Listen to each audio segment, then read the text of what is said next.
हाजी की नौकरी और नाजी का घर। मतलब जब तक आप जी हुजूरी करोगे तब तक आपकी नौकरी सलामत है, और जिस दिन आपने हुक्म बजाने से इनकार कर दिया तो उस दिन आपको घर का रास्ता दिखा दिया जाएगा। ड्यूटी को जब तक रूल्स रेगुलेशंस के दायरे में अपने ज़मीर को जिंदा रखते हुए किया जाए तो वह फर्ज कहलाता है, और जब रूल्स रेगुलेशन को ताक पर रखकर ज़मीर को मारते हुए काम किया जाए तो वह गुलामी कहलाती है। चाहे सरकारी क्षेत्र हो या निजी संस्थान, यह नियम हर जगह लागू होता है।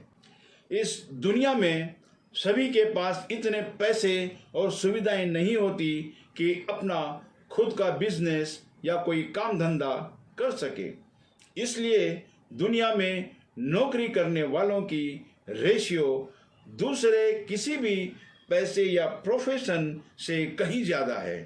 इंसान को अपनी घर गृहस्थी चलाने के लिए पैसों की ज़रूरत होती है, इसीलिए वह नौकरी या कोई काम धंधा वगैरह करता है। मेरा यह वीडियो बनाने का मकसद यह है कि इंसान जब भी पैसा कमाने के लिए नौकरी या काम धंधा करता है तो उससे किसी दूसरे इंसान या इंसानियत को नुकसान नहीं पहुंचना चाहिए। लेकिन बहुत दुख की बात है कि ज़्यादातर इंसानों के ज़्यादा पैसा कमाने के लालच और प्रतिस्पर्धा ने उनके ज़मीर को लगभग मार दिया है।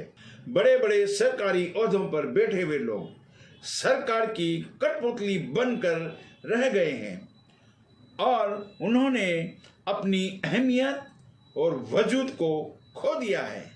रूल्स रेगुलेशन और अपने ज़मीर से फर्ज निभाना भूल गए हैं।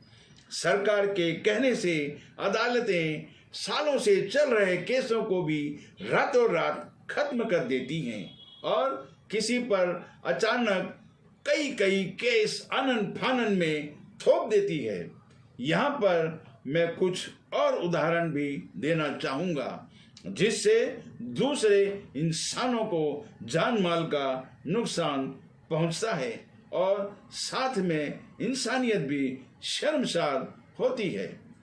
आप लोगों ने अलग अलग खबरों में सुना और देखा होगा कि किसी खाने पीने की चीज़ों में मिलावट होने की वजह से कुछ लोगों को फूड पॉइजनिंग के चलते हॉस्पिटलाइज किया गया, जहां पर कुछ लोगों की मृत्यु हो गई।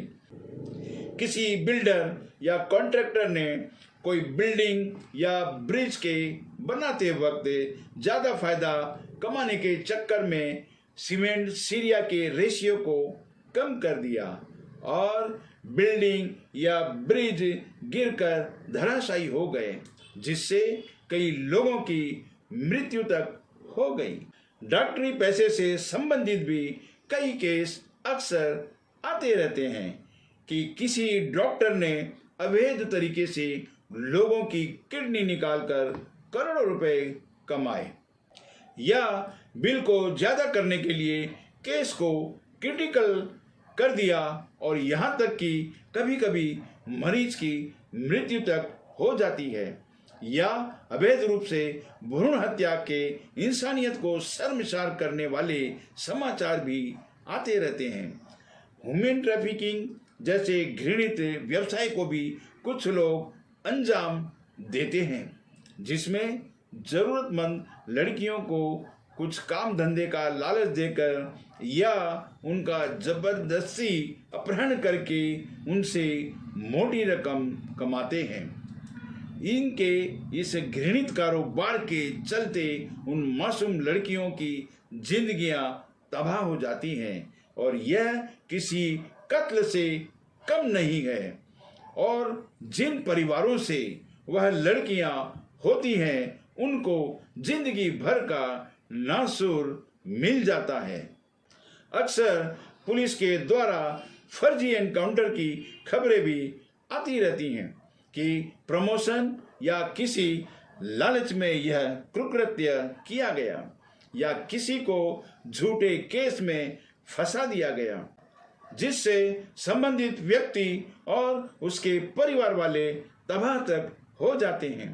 पुलिस की प्रताड़ना और डर से कभी कभी आत्महत्या तक कर लेते हैं। कई बार ऐसे अनैतिक कारोबार से जुड़े गिरफ्तार लोगों से जब पूछा जाता है कि ऐसा घृणित काम क्यों किया, तो लगभग सभी का यही जवाब रहता है कि पापी पेट, घर गृहस्थी और लालच में आकर किया। उन लोगों के जवाब सुनकर मुझे एक वाकया याद आ गया। आप लोगों ने ऋषि वाल्मीकि के बारे में तो सुना ही होगा, जिन्होंने रामायण की रचना की थी। ऋषि बनने से पहले वो डाकू थे और जंगल से गुजरने वाले राहगीरों को लूटा करते थे। एक दिन नारद मुनि का वहां से गुजरना हुआ। उनको जब लूटने की कोशिश की गई तो नारद मुनि बोले कि यह लूटपाट जैसा घृणित कार्य क्यों करते हो। डाकू वाल्मीकि ने जवाब दिया कि यह काम मैं अपने घर वालों के लालन पोषण के लिए करता हूँ। इस पर नारद मुनि बोले कि ठीक है, मैं यहाँ पर तुम्हारा इंतजार करता हूँ। तुम अपने घर वालों के पास जाओ और उनसे पूछो कि क्या वे लोग तुम्हारे इस पाप में भागीदार बनेंगे। नारद मुनि को एक पेड़ से बांधकर कि वह कहीं भाग ना जाए, वाल्मीकि अपने घर गया और अपने परिवार वालों से पूछा तो सभी ने यह जवाब दिया कि तुम्हारे पाप में हम लोग भागीदार नहीं बनेंगे।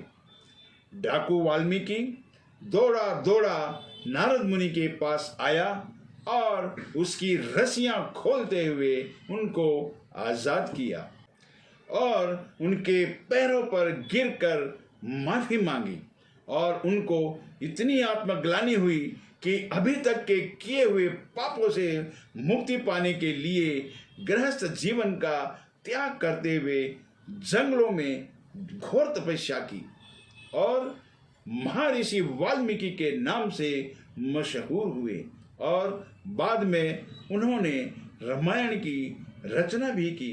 दोस्तों, इस किस्से में उन लोगों के लिए एक सबक है जो अपनी मजबूरी बताते हुए नौकरी या काम धंधे को गलत तरीके से अंजाम देते हैं, जैसे कि मैंने कुछ मिसालें भी दी हैं।